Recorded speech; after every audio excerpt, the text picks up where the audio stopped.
Hello, and welcome to the final video of the 22-23 season from me. Now, before we jump into it, I'd like to say a huge thanks to those of you who have tuned in throughout my very first season making FPL content. And to be fair, the FPL season has been horrible. Horrible on the whole, given my rank, but I suppose it hasn't all been doom and gloom. We had a very strong middle of the season where I only managed to catch 3 red arrows across 20 consecutive game weeks, where one of those red arrows was being in game week 25 when I decided to play with only 10 men as I embarked on a completely different strategy to the majority of players.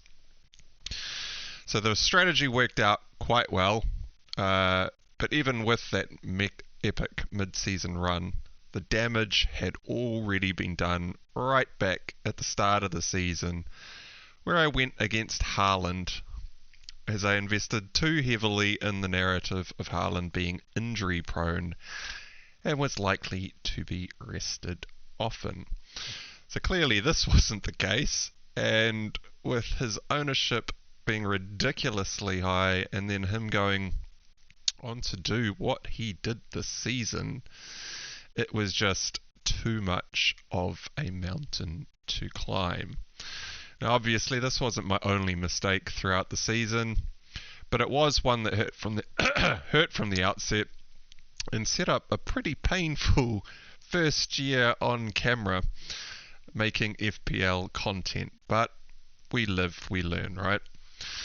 So it's been a hell of a roller coaster ride, and I'd like to say thanks again for those of you who did tune in week to week, and we will be back in the 23-24 season in a few weeks' time, hopefully coming in with a much stronger season next year. So to get into it, today's video is all about the final day differential play that I'm planning to go with to hopefully finish the season with a bang. The gloves are off, we're just going for it, so let's jump into it. So last week I sold Salah. Yeah, we sold Salah last week and brought in Kevin De Bruyne. The reason that we went with Kevin De Bruyne was twofold. Well, the reason we sold Salah in the first place was I did think that Liverpool were going to have a pretty difficult time playing Aston Villa, who have been very strong throughout the whole season. Liverpool haven't been to the level that we would expect from Liverpool across the season either, and so I thought it would be a great chance to go against a highly owned player in order to jump on a bit of a differential that could go absolutely mental in game week 37. However, the mistake that I made was not considering the fact that Arsenal wouldn't beat Nottingham Forest. Now, to be fair, I should have given this a much more consideration, but I think in the end I probably would have sided on sense, the side of sense, thinking that Arsenal would probably still go ahead and beat Forest, and that Man City would play their full strength 11 in that first game. Now obviously this wasn't to be, and the rotation from Pep was horrific in that first game that saw Kevin De Bruyne only get 12 minutes in that first game and then didn't even make it to the 60-minute mark in the second game of the game week. So Salah came away with 5 points. He got the assist for Firmino's goal, and De Bruyne came away with 2. So it wasn't a huge swing, but yeah, it is what it is. Sums up the whole season for me, really, I suppose. So the plan was last week to get rid of Salah, to bring in a 1 week punt, and then I was most likely going to also be selling De Bruyne for the last game week of the season to go in and buy someone completely different for game week 38 for the last week play. Now I only have one free transfer, and this is how the team looks at the moment. So we've got Steele in net away to Aston Villa. Trippier, Kanate and Luke Shaw are currently on the pitch. I've got two flags there, with Kanate down as I think a 75% chance of playing through illness. But Luke Shaw looks like he probably will be out for this game against Fulham. Now, obviously, Manchester United have the FA Cup final to be worrying about, so I don't think they will go and risk Shaw in a game that basically means nothing for Manchester United. They will want him fit and ready and fresh for that final against City after game week 38 has played, and so I'm thinking Shaw will probably miss out this game. But I think I'm just going to ride with the fact that Botman coming in off the bench isn't actually as bad as it looks. Well, having watched that game, the United versus Chelsea game, Chelsea look like they are just all over the place, and Newcastle could quite easily keep a clean sheet in this fixture. It is a bit of a risk. I mean, the odds are Chelsea will probably score in this game. Botman sat on my bench last game week and actually ticked over with 8 points, which is not great to see on the bench. I did actually get a green arrow last week. It was a very small green arrow. I beat my safety score by like 1 point. So those Botman points on the bench obviously could have raised my rank a lot more considering. But for this game week with Chelsea, not really much to play with. Newcastle sitting in third spot, and having seen Chelsea play at the weekend, I mean, they did create a little bit against Manchester United, but I think for the sake of what I was probably going to end up being a hit if I wanted to, finding a defender for the last game week of play just doesn't really tickle my fancy at the moment. My rank's pretty much ruined. We're sitting at 483k, and so I'm just looking for the largest possible upside with one transfer, where I'm hoping I can absolutely just snatch a victory and hopefully jump a couple of 100,000 places would be great, but we'll see. So I don't think I'm going to be looking at making any defensive transfers. We've got Botman on the bench, who I'm happy to come in for. If Kanate is in fact ill and is going to miss this match against Southampton, then Zuma did play 45 minutes in that last match after he came back from injury, which he picked up in that double a few weeks back away to Leicester. Leicester have had a bit of a terrible season. I suppose I don't mind if Zuma comes on for this, but I don't really want to be focusing on making any defensive transfers. We also have Grealish in the team, who missed both games in the double.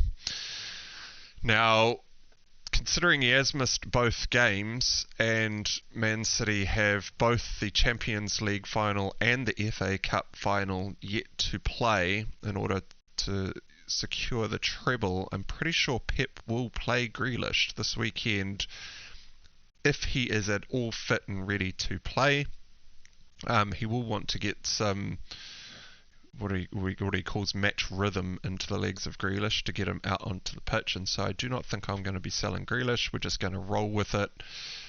He is still only owned by 10.4% of the game. Haven't actually checked. Maybe I can just do that real quick. What his ownership is around my rank. So 28% owned at my rank, 25% up around the top 10k. And so he's a relatively good differential to be running in with as of right now. De Bruyne is the man that I am looking to sell for this game week. I'm not entirely sure what Pep is going to do here. There's a lot of talk about match rhythm, and he's probably going to want to play his top 11, but also that doesn't necessarily mean that he's going to play his top 11 for the full match. He could heavily rotate here. Maybe he starts with the first 11 and then makes 5 halftime subs. I mean, who knows? This is basically a nothing game. It's more of a warm-up match for Man City for their 2 final fixtures, and so I could see Kevin De Bruyne being rotated yet again. And so he is the man that I am looking to sell. We've got Matoma sitting in the middle of the park away to Aston Villa. Now I have put McAllister on the bench here, and the reason that I've put McAllister on the bench is because he is looking for a transfer away from Brighton. Brighton are looking to sell him in the summer, and if anyone was going to be rotated and preserved in order for that sale to go through, McAllister looks like that could be possibly the highest up the list, and so we've currently chucked him on the bench. I think he'll probably still get some minutes on the pitch. He is the penalty taker, and maybe he only makes it to 45 or 60. Maybe he only comes on for the last part of the game. Who knows? It's pretty hard to tell. It's been a little bit of rotation at Brighton over the last few game weeks, especially in and around the doubles, and so either of these players could be rotated here. Selling either of them at guessing to guess in order, well, to guess who is actually going to be rotated is it's a huge guess or a huge gamble, and so I think I'm just going to chuck him on the bench and just not even worry about it. I have looked at the likes of bringing in someone like Eze from Crystal Palace, but he doesn't really excite me too much. Is he going to go away and bang a hat-trick? Probably not. He could come away with, a goal and assist or something like that, but he's not the kind of player that I want to, I'm looking for someone who can actually go and get some sort of monster haul in this last game of play, and so I'm holding on to the Brighton lads. We're just going to play them, see what happens. The final spot in midfield is Rashford, who made it on, I think, in the place of Anthony before the 30-minute mark in that the game at the weekend where they beat Chelsea 4-1. Rashford picked up that 4th goal. He looked very calm in that fixture. I don't know if it's because he was still getting over that illness and just didn't want to run around a lot, but it seemed to actually do quite well for him. I think he'll probably make it out onto the pitch maybe for about 60 minutes. They do, obviously United have got the FA Cup final to think about, and they probably want a bit of match rhythm heading into that match as well. Considering he got 60 minutes in the last game, I think Rashford probably starts this fixture, and so he will be starting in my team this weekend. So the man that I've put on the pitch in the place of McAllister is Isak up front. Again, having watched that Chelsea fixture, they did not impress at all, and with how Newcastle have been across the season, I can see Newcastle definitely banging a couple of goals in this game. Hopefully those goals fall at Isak's feet and not at Wilson's feet again, as he ruined my game week a couple of game weeks ago. We're holding on to Haaland, probably irrelevant of what comes out in the team news. If Haaland is benched, I think he'll probably still make it onto the pitch. I might, at that point, maybe take a hit to sell Haaland, but I have no idea where I would go because I already own Harry Kane, so I will have to have a little bit of a think.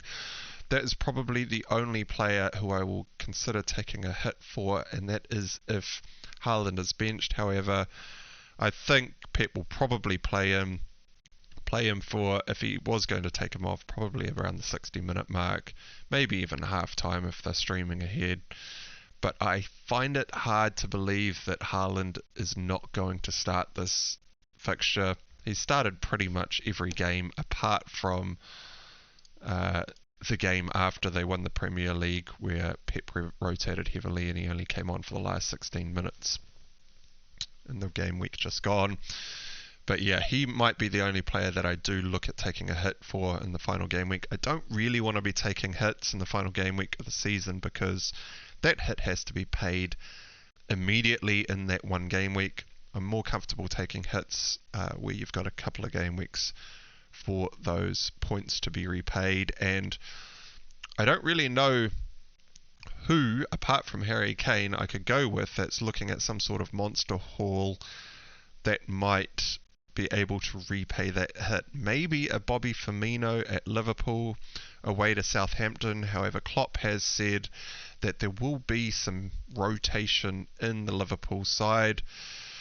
This also makes me wonder whether or not Salah's minutes are guaranteed for this last game of the season, and so he's already quite heavily owned. I will not be selling Kevin De Bruyne to jump onto Salah. We'll talk about that in a second, but Harry Kane is obviously going nowhere from his squad. A lot of managers are looking at the possibility of selling Haaland to Kane this game week. My differential play here is I'm actually going to be captaining Kane. He has been Mr. Consistent for a massive portion of the season. Currently on, it is that 30 goals, 28 goals. I think he's scored goals another. He's bearing down on a 30 goal season, which is absolutely phenomenal, especially considering the level of football that Spurs have been playing for periods of the season. They've not been as good as what you would expect Spurs football to look like, but he is still managing to return the points. So the differential that we're going with, one of the differentials that we're going with is we're going to be captaining Kane over Haaland. And if nothing else massive comes out of the team leaks or press conferences or whatnot in the coming days, my transfer is going to be Kevin De Bruyne out for Heung-min Son to take on relegation battling Leeds, who have, wow, Leeds haven't been great. Son hasn't had a Son type of season, but he has been getting in and amongst it when he's been coming up against lesser opposition. Bournemouth expected goal involvement of 0.96. Southampton, another relegated side, 0.62, maybe not so good. Nottingham Forest, just out of the relegation zone, 0.96 goals. Managed to pull in 1.16 against Manchester United, which is obviously not a bad team, but that's still pretty good stats of recent. Liverpool game, 0.8 expected goal involvement. These are all quite high. And last week against Brentford, where that was definitely a game of two halves, that first half, Spurs looked like they were absolutely going to trounce Brentford. Kane and Son getting amongst it, and then the second half they just fell to pieces and Brentford scored 3 goals on the bounce to take that game 3-1. I think Son will be going massively under the radar. He is currently only owned by 6.2% of the game, and in the top 100k or so, I think it's like 0.08% owned or something ridiculous like that. He is the type of player that could get a hat-trick in this final day of play. He has done it before. He's even scored a hat-trick off the bench so far this season, and even though Leeds do have something to play for and they are going to try and lock this game down and probably try and get through with like a 1 goal or 2 goal victory, if they concede 1 goal, they're going to have to go for it, and that could just open the floodgates for Kane and Son, which is why I'm captaining Kane for this game week, and I'm going to be jumping on a huge differential in Son Heung-min. So that's it for the final video of the 22-23 season. Like I said, I will be back for the 23-24 season in pre-season, probably sometime around a week or so after the game launches, maybe a little bit later, it depends how early the game launches. But yeah, thanks a lot for your viewership. And if you've made it through this far through the video, please do consider giving it a like. And if you would like to catch up on what I'm going to be doing in the 23-24 season, hit that big red subscribe button and the bell icon to be notified about future FPL content coming your way. And until next time, I'll catch you again shortly. Cheers.